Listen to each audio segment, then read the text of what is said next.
செயலாளர் சென்னை வடக்கு அவர்களே, எஸ் லாவண்யா மண்டல செயலாளர் ராணிப்பேட்டை மண்டலம் அவர்களே, பி ராஜ்குமார் மண்டல தலைவர் கடலூர் மண்டலம் அவர்களே, டி தனபால் மண்டல செயலாளர் திருவள்ளூர் மண்டலம் அவர்களே, தாமஸ் மண்டல செயலாளர் செங்கல்பட்டு மண்டலம் அவர்களே, சுமை பணியாளர் பிரிவு ஏ துரை மாநில துணைத் தலைவர் சுமைப்பிரிவு அவர்களே, திரு சி வெங்கடேசன் மாநில துணைச் செயலாளர் சுமைப்பிரிவு அவர்களே, மண்டல தலைவர் தலைமை அலுவலகம் விஜே ராபர்ட் ஜெயக்குமார் அவர்களே, ஜி ஈஸ்வரன் ராஜ் சுமை பணியாளர் பிரிவு சென்னை வடக்கு அவர்களே, மேலும் மற்றும் இங்கு வந்திருக்கும் அனைத்து நிலை பணியாளர் சுமை பணியாளர் பிரிவு பருவகாலர் பணியாளர்கள் பிரிவு மற்றும் அனைவருக்கும் நமது இம்மண்ட கண்டன வாய் கூட்டத்தில் வருகிற அனைவருக்கும் எனது மனமார்ந்த நன்றியை தெரிவித்துக் கொள்கிறேன்.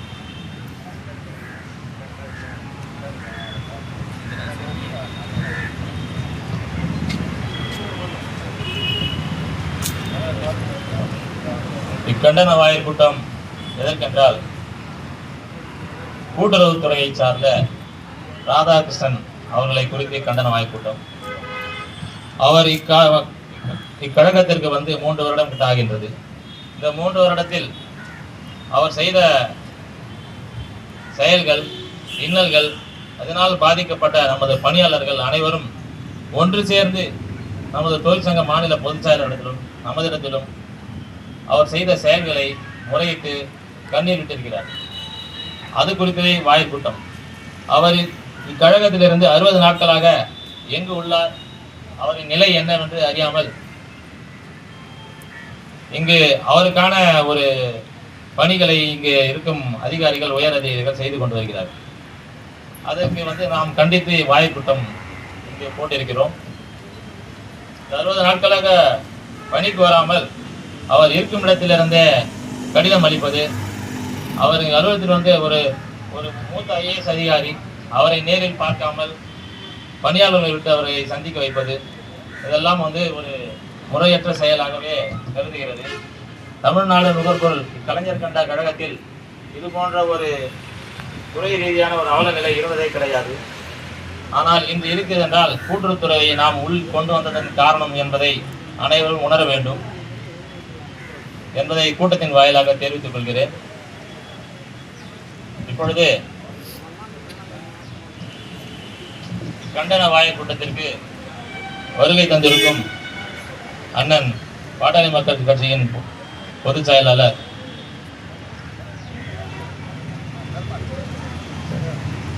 தலைவர் அண்ணன் பெருமாள் அவர்கள் பேசுவார்கள்.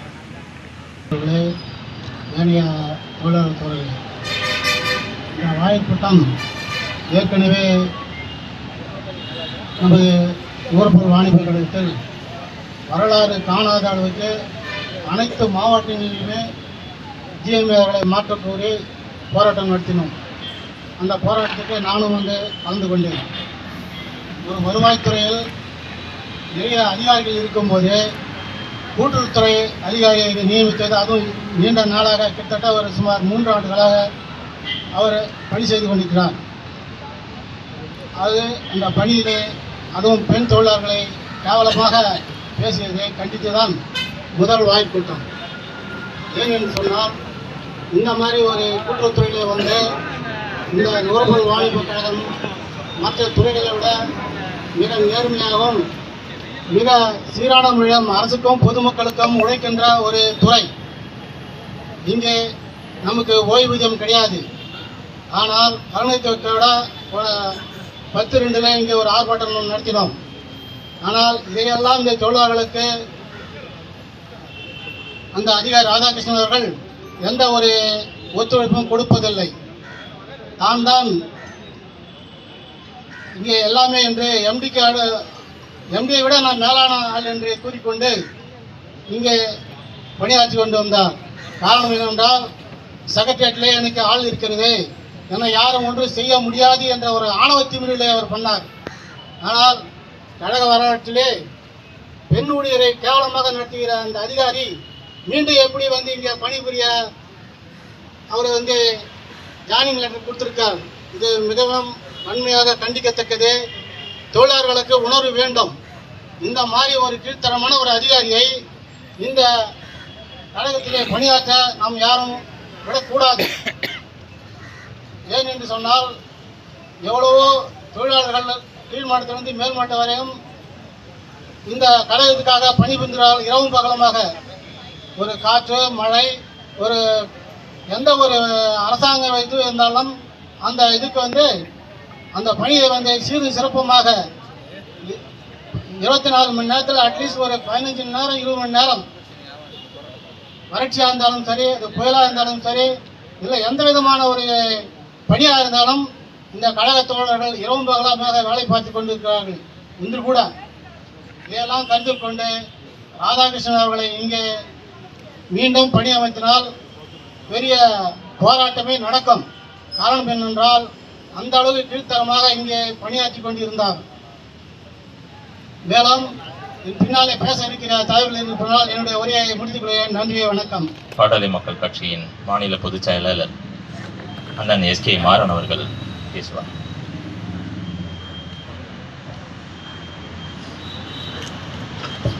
அன்பார்ந்த டிஎன்சிசியினுடைய நிர்வாக சீர்கேட்டினை கண்டித்து இன்றைய தினம் நடைபெறும் இஎல்டபிள்யூடைய சங்கத்தினுடைய மாநில தலைவர் எல்டி தாமஸ் அவர்களே, உதயசூரியன் அவர்களே, மாநில பொதுச் செயலாளர் எல்டி தாமஸ் அவர்களே, மாநில பொருளாளர் ஜேக்கப் தாமஸ் அவர்களே, இங்கே ஒட்டுமொத்தமாக வந்து குழுமியிருக்கின்ற அந்த சங்கத்துடைய உறுப்பினர்களே, தலைமை அலுவலக பணியாளர்கள், உங்கள் அனைவருக்கும் என்னுடைய பணிவான வணக்கத்தை தெரிவித்துக் கொள்ள கடமைப்பட்டிருக்கின்றேன். இன்றைய தினம் நம்முடைய வாணிபக் கழகம், தமிழ்நாடு நுகர்வோர் வாணிபக் கழகம் கூட்டுறவுத்துறையிலே அடகு வைக்கப்பட்டு விட்டது. ஏனென்று சொன்னால், முன்னாள் முதல்வர் எடப்பாடியார் அவர்கள் இருந்த காலத்திலே 6 மாவட்டங்கள் புதிதாக தோற்றுவிக்கப்பட்ட போது, அந்த புதிதாக தோற்றுவிக்கப்பட்ட போது நம்முடைய மேலாளர்களை முதல்நிலை மேலாளராக பணியமர்த்திருக்க வேண்டும். ஆனால் இன்றைய தினம் கிட்டத்தட்ட நம்முடைய கழகத்திலே 11 கூட்டுறவுத்துறை அலுவலர்கள் இங்கே ஆக்கிரமித்துக் கொண்டிருக்கிறார்கள். நன்றி, அனைவருக்கும் நன்றி. நன்றி, வருகை தந்த அனைவருக்கும் நன்றி. அதாவது தலைமை அலுவலகத்தில் பணி செய்கின்ற அனைத்து ஊழியர்களும் நம்மால் குற்றம் சாட்டப்பட்ட ராதாகிருஷ்ணனை பார்த்து எத்தனை நாட்கள் ஆகிறது? 67 நாள் ஆகுது. உண்மையா பொய்யா? ஆமாண்ணா, ஆமாவா? 67 நாள் ஆயிடுது. இந்த அலுவலகத்தில் ஒரு ஓயை இந்த மாதிரி நடக்க முடியுமா? இந்த அலுவலகத்தில் வேலை செய்கிற ஒரு சூப்பரண்ட் இந்த மாதிரி இயல் போட முடியுமா? சட்டத்தில் இடம் இருக்குதா?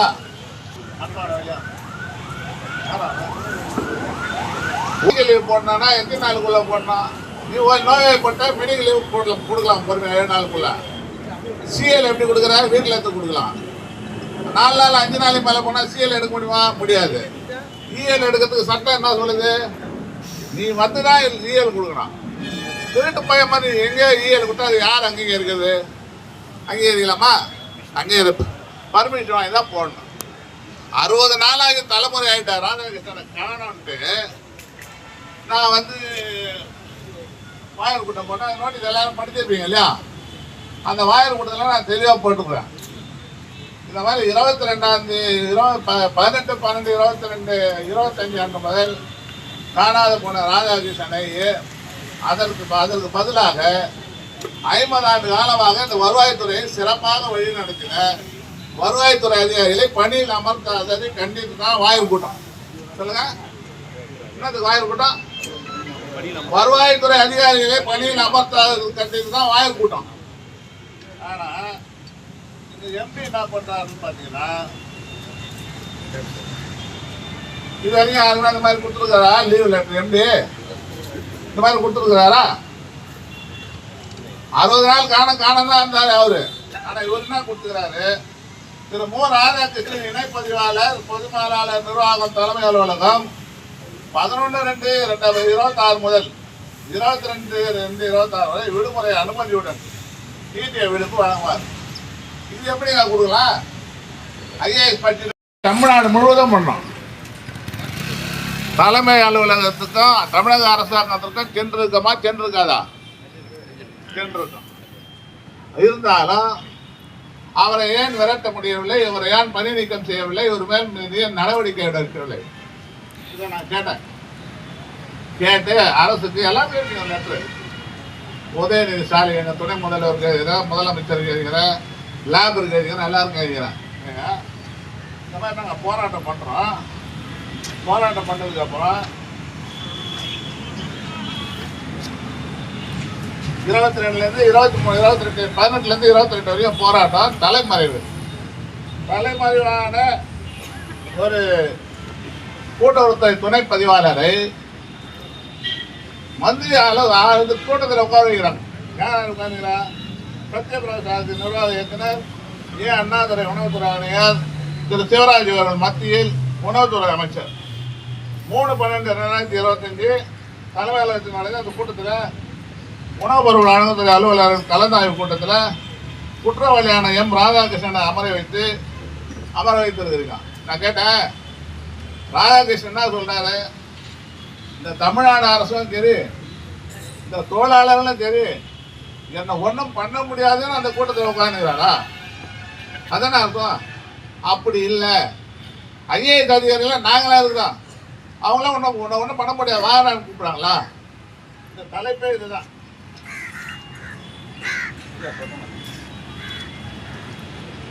தலைப்பே பாருங்க, குற்றவாளியை ஐஏஎஸ் அதிகாரிகள் ஊக்குவிக்கிறாங்களா இல்லையா?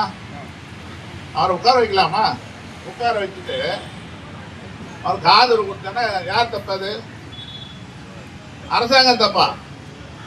அரசாங்கத்துக்கு செவிக்கு போச்சு. ஆனால் நம்ம பண்ண போராட்டங்களும் அரசாங்கத்துக்கு போயிருக்கோம். அதுவும் என்ன பண்ணிருப்பாங்க, கண்மூடித்தனமா ஏதாவது ஒரு பொய்யை சொல்லி தளபதியை ஏமாத்திடுவாங்க.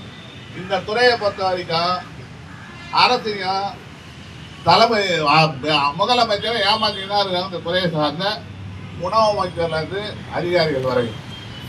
ஏன்னு கேட்டீங்கன்னா, நம்ம கூட்டுறவை சார்ந்த செந்தமிழ் செல்வனுடைய சூழ்ச்சி. யாருடைய சூழ்ச்சி? செந்தமிழ் செல்வனுடைய சூழ்ச்சி. ஆனா செந்தமிழ் செல்வன் அவர்களே, உங்கள் சூழ்ச்சி பழிக்காது. நான் இந்த மாதிரி கூட்டுறவுத்துறையில் போட்டோன்னா 1/12/2023 இந்த மாதிரி கூட்டுறவுத்துறையினரை வெளியேற்றணும் அப்படின்னு சொல்லி எங்கள் துறை அதிகாரிகள் எங்கள் பணியில் அமர்த்தணும், கூட்டுறவுத்துறையில் இருக்கிற அத்துவம் பண்ணுறான் அப்படின்னு சொல்லி போர்ட் ஆஃப் டைரக்டர்ஸ் 11 பேருக்கு எழுதிக்கிறேன். எப்படி?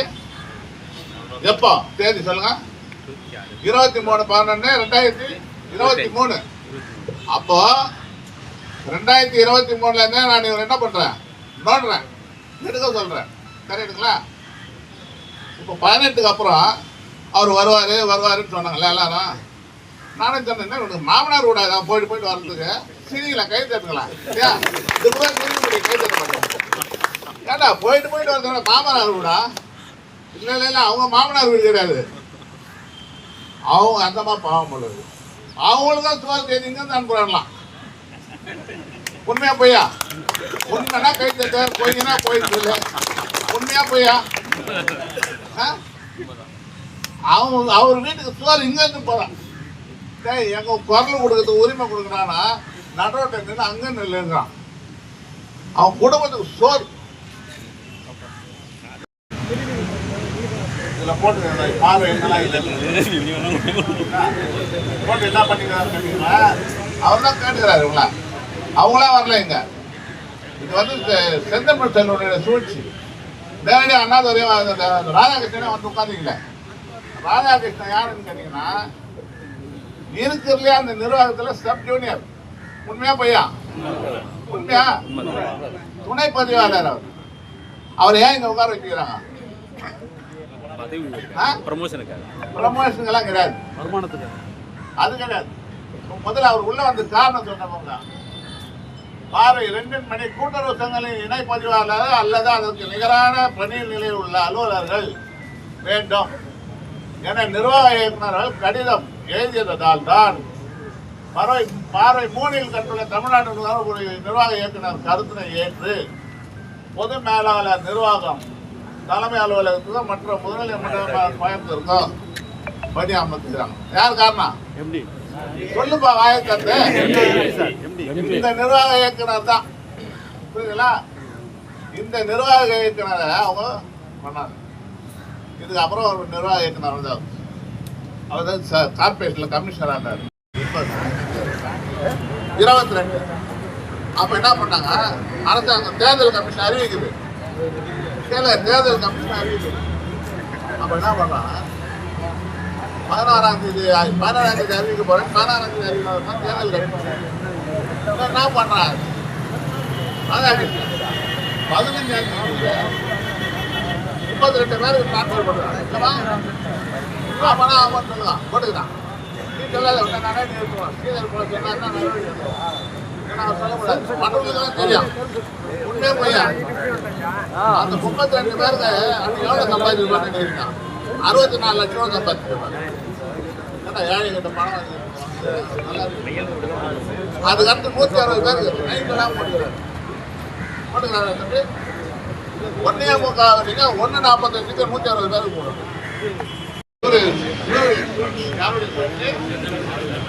சொல்ல நல்லா கேட்டுங்க. இந்த தமிழ்நாடு நுகர்வோர் வாணிப தமிழ்நாடு டாக்டர் கலைஞரால கிடைக்கப்பட்டது. அதனுடைய வரலாறு எல்லாருக்கும் தெரியாது. சார் இதுக்கு முன்னாடி எம்ஆர்எம்ல யாருங்க சார்? எல்லா எம்ஆர்எம் கூட்டுறவுத்துறையில மட்டும் கூட தான் இருக்கு. ஃபெடரேஷன்லாம் இல்லை, கூட்டுறவுத்துறையிட்ட இருக்குது. நெல்லெல்லாம் யாரும் வாங்கியிருந்தாங்க சொல்லுங்க பாலாம். எஃப்சி நேரடியா கலைஞர் தான். அப்போ மண்ணை நகர தந்தைன்னு ஒருத்தர் மண்ணை நாராயணசாமி, அவர் தான் முதல்ல உணவு அமைச்சர், ஃபுட் மினிஸ்டர்.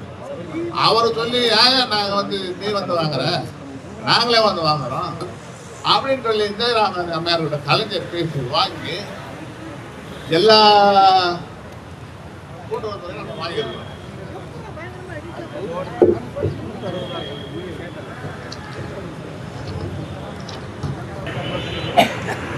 திருவாரூர் கூட்டுறவுத்துறை, அம்மன்பேட்டை, சுந்தரக்கோட்டை, பட்டுக்கோட்டை. எப்போ தேதி வருஷம் 1973 கொள்ளையில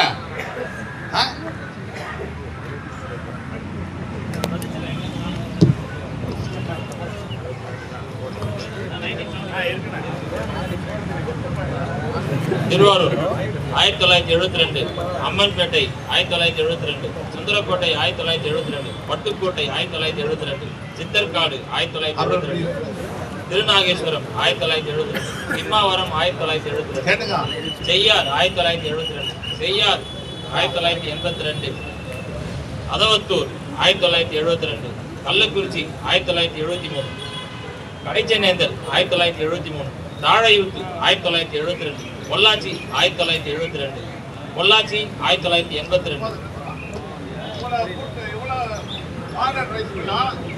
23 மாடர்ன் ரைஸ் மில்லு நம்ம வாங்கியிருக்கோம். ஒரு மாடர்ன் ரைஸ் மில்லுடைய விலை எவ்வளோ போகணும்னு நினைக்கிறீங்க? பல கோடி போகும், 100 கோடி மேலே தான் போகும். 23 மாடர்ன் ரைஸ் மில் விலை எவ்வளோ போகுது? எவ்வளோ போகுது? 2300 கோடி. 2300 கோடி சொத்தையும் அபகரிக்கலான்னு பார்க்கணும்.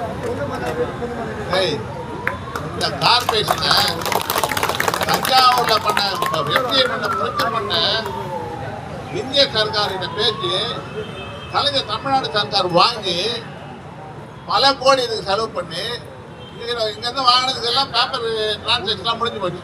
இதில் உரிமை கொண்டாடுறதுக்கு 40-50 வருஷம் அங்கே அவனுக்கு உரிமை இருக்கா? உரிமை வருமா? வரேன். இதை நல்லா ஞாபகம், இவ்வளோ சொத்துக்காரன் நம்ம எவ்வளோ கடை வச்சுக்கிறோம். இதெல்லாம் அபகரித்து செய்வாராங்க. ஆனால் அவர் செய்கிற வேலை அவருக்கு மட்டும்தான் தெரியும். அவருக்கு ஜிஎம்ஐக்கு மட்டும்தான் தெரியும். இந்த கார்பரேஷன் எந்த அதிகாரிக்கா தெரியுமா? அதிகாரி யாரும் வரல, அதிகாரி யாரும் வரல, கேளுங்க வரல. நம்ம எந்த அதிகாரிக்கும் தெரியாது. அப்புறம் இந்த கார்பரேஷன் எப்படி நம்ம அதிகாரி ரன் பண்ண முடியும்? அந்த பையன் இறந்ததுக்கு காரணமே விஜய் தான் சொன்னாங்க. நான் சாவு போயிருந்தேன், நாங்கள் போயிருந்தேன் சாவு. அப்போ எல்லாம் சொன்னாங்க, ஆனால் விஜய் தானே காரணம். நான் வெயிட் பண்ணி பார்த்தேன். அவன் வந்திருந்தானே கண்டிப்பாக நான் சண்டை பிடிச்சி என்ன பண்ணிடுவேன் கேட்டுருவேன். அது வாய்ப்பு கிடையாது. மறுபடியும் இந்த கண்ணன் ஒருத்தர் பாருங்க ஹோட்டல்ல சாப்பிட்டு வந்தாரா அப்படியே போட்டானா சண்டை போலீஸ் எங்க ஆட சின்ன பொண்ணா கேக்குதுங்களா போட்டா உள்ள இன்னும் வரலையா? எத்தனை வருஷம் ஆகுது? சொல்ற நல்லா கேட்டுங்க. எல்லாத்துக்கும் காரணம் அவர் தான். இப்போ இன்னொருத்தர் இருக்கிறாரு சீனியர் ஆஃபீஸர், அவர் போட்டுக்கிறாரு போர்டில் இந்த துறையினால இதுக்கு லாபம் கிடையாது. கூட்டுறவுத்துறை எதோ போயிட்டு பார்க்கும்போது இதுக்கு லாபம் எல்லாம் கடையை போட மாட்டான். நான் உடனே இதுக்கு வரலாம் இருக்கு அவர்கிட்ட கூப்பிட்டு இது கலைஞர் கண்டதாங்க தம்பி சொல்லிக்கிறார் தாமஸ் முறை சொல்லியும் காட்டிக்கிறார் கலைஞர் காட்டிக்கிறாரு. இந்த மாதிரி போவாது கடை எனக்கு லெட்டர் கொடுத்துக்கிறான். யாரு? ராதாகிருஷ்ணன் கேட்டார், உங்களுக்கு நான் லெட்டர் அனுப்பிட்டேனே, நான் செயல்படாத சங்கம் தானே நின்றுட்டீங்க, இவ்வளோ செயல்படுகிறேன் நான் 23ல இருந்து சொன்னார். ஓ அதை நான் சீஃப் செக்ரட்டரி அவர் உட்காந்து வச்சு பேசுகிறேன். எனக்கு லெட்டர் கொடுத்துக்கிறான். தொடர்ந்து இந்த துறையை நடத்தும் சட்டம் கையை இது கூட தர மாட்டீங்க அவருக்கு கொடுத்துறான் லெட்டர். கோடி கணக்கில் லஞ்சம் வரலன்னு சொல்லி கோடி கோடி அர்த்தம் நாட்டில் புரியுங்களா? சங்கம் தொழிற்சங்கம் வந்து இதுக்குதான் லெட்டர்ல வந்து எவன் டிரான்ஸ்பர் போஸ்ட் எழுதி கொடுப்பான். எழுதின லெட்டரு வசந்தராஜை வந்து இந்த மாதிரிலாம் இவர் பண்ணிட்டாருன்னு ஒரு தொழிலாளியை மன்னிப்பா ஒரு தொழிலாளியை தேவையில்லாத பணி மாற்றம் பண்ணா அதுக்கு தான் லெட்டர் பண்ணி இவனுக்கு லெட்டர் பண்ணி இவனு இங்கே போடு அவனை அங்கே போடு. இன்னொன்று ராதாகிருஷ்ணன் சார் உங்கள் அலுவலகத்தில் எல்லா உங்கள் அதிகாரிகள் எல்லாம் எல்லா துறையிலும் நான் அதிகாரியை போட்டு கூட்டுறவுத்துறை எல்லாம் வெளியே தரேன்னு எனக்கு அஸ்டூடென்ட்ஸ் கொடுத்தாரு. 4/1/2025 அந்த போர்ட் மீட்டிங்லேயே வைக்கிறேன்னு சொன்னார். அந்த மாதிரி தெரியுமா தெரியல போர்டில் வச்சாங்களா? அவன் வைக்கிறதுக்குள்ள அவரை மாற்றிட்டானுங்கப்பா. 12/9/2025 எனக்கு மேடம் ஃபோன் பண்ணாங்க லேபர் மேடம் உங்களை எப்படி பார்க்கணும்னு. என்னங்க 12/12 மணிக்கு அப்புறம் சரிப்பா நான் வரேன். மறுபடியும் எனக்கு காலையில் ஃபோன் பண்ணிச்சு, எம்டி கொஞ்சம் வேலை இருக்கா சார் கொஞ்சம் சீக்கிரம் வர சொன்னாங்க. போனேன். சார் வணக்கம் சார் சொல்லுங்கள் சார் கூப்பிட்டது நீங்கள் என்னத்தோட சொல்றீங்க அப்படின்னு அவர் சொன்னார். இல்லைல்ல உங்களை சிஎம் ஆஃபீஸ்லேருந்து கூப்பிட்டு பேச சொன்னாங்க. நாங்கள் அண்ணா ராதாகிருஷ்ணன் மேலே நடவடிக்கை எடுக்கிறேன் அப்படின்னு நான் கொடுத்தேன். அதுக்குள்ள அவரை மாற்றிக்கணும். அதுக்கப்புறம் பார்த்தீங்கன்னா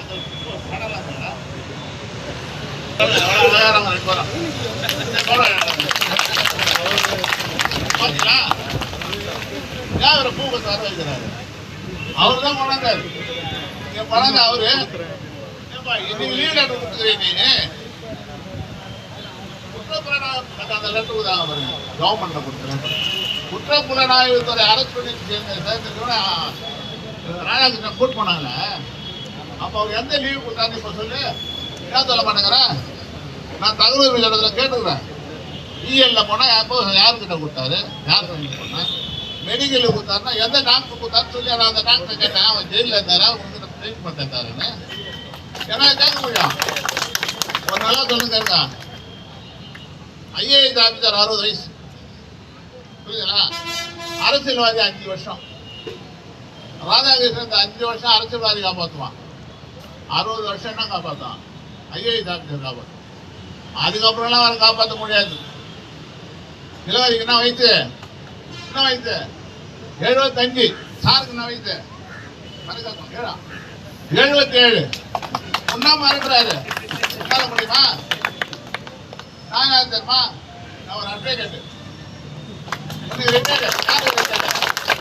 IAS officer retired. IPS officer retired. MD officer எப்போ கை நடுக்கிற வரைக்கும் கடவுள் உதவி கொடுக்குற வரைக்கும் எப்போ வேணாலும் உள்ள போடுவேன். ஏன்னா உன் வயசு சின்னது. நீயா பார்த்து நீயா திருந்து வராத போயிட்டா அண்ணா உன்னை பாதுகாப்பு. பையன் வைக்கலாம் அப்பா ஸ்தானத்தில் கூட உன்னை பாதுகாப்பேன். இவெல்லாம் உன்னை பாதுகாக்கவே முடியாது. அரசியல்வாதி சிங்கம் சிங்கம் சிங்கம் மாதிரி பாரு நம்ம இவரு ஸ்ரீதர் எல்லாம் ஒரு பொருள் கொடுக்காம எல்லாம் நான் கொடுக்க சார் முடிச்சேன். 2 நிமிஷத்துல முடிச்சேன். அன்னை தந்தை பெரியாரும் அன்னை தந்தை பெரியாரும் பேரறிஞர் அண்ணாவும் டாக்டர் கலைஞர் மூக்காவும் பேராசிரியர் பெருந்தகையும் எங்கள் தலைவர் மு.க. ஸ்டாலினும் ஊட்டி வளர்த்த தமிழ் உணர்வை எவன் அழிக்க நினைத்தாலும் அவன் அழிய போவது நிச்சயமே.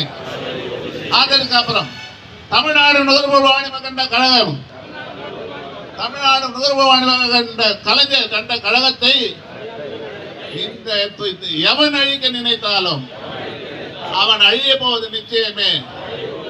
அவன் இந்த கூட்டம் அழைக்க போவது நிச்சயமே. இன்னொரு வாட்டி சொல்லுங்க. கலைஞர் கண்ட நுகர்வோர் வாணிப கழகத்தை எவன் அழிக்க நினைத்தாலும் அவன் அழிய போவது நிச்சயமே. நாங்கள் கூட்டம் அழிக்க போவது நிச்சயமே. நிர்வாக இயக்குநரை திருந்து அவனுக்கு ஆதரவு கொடுப்பதாக அந்த துறையை பாதுகாத்துட்டு போயிடும். அவ்வளவுதான் சொல்ல முடியும். இல்லைன்னா உன்னையத்தான் கேட் மீட்டிங் பண்ணான். இத்தனை தாபுகம் நீ தான் காரணம். என்ன சொல்லுங்க. இதெல்லாம் கைத்தட்ட மீட்டிங், இதெல்லாம் நல்ல தட்டம். ஓகே, கலந்து கொண்ட எல்லாருக்கும் நன்றி. ஓகேவா? நன்றி எல்லாருக்கும். நல்லா நன்றி.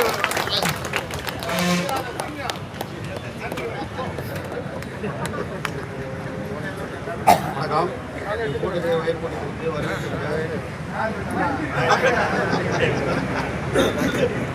கட்டண வாய்ப்புக்கு வருகை தந்த சிறுபெருநாட்டு நிர்வாகிகளுக்கும் மாநில பொதுச் செயலாளர் திரு என் டி தாமஸ் அனைத்து வகையான நிர்வாகிகளுக்கும் பருவகால பணியாளர்களுக்கும்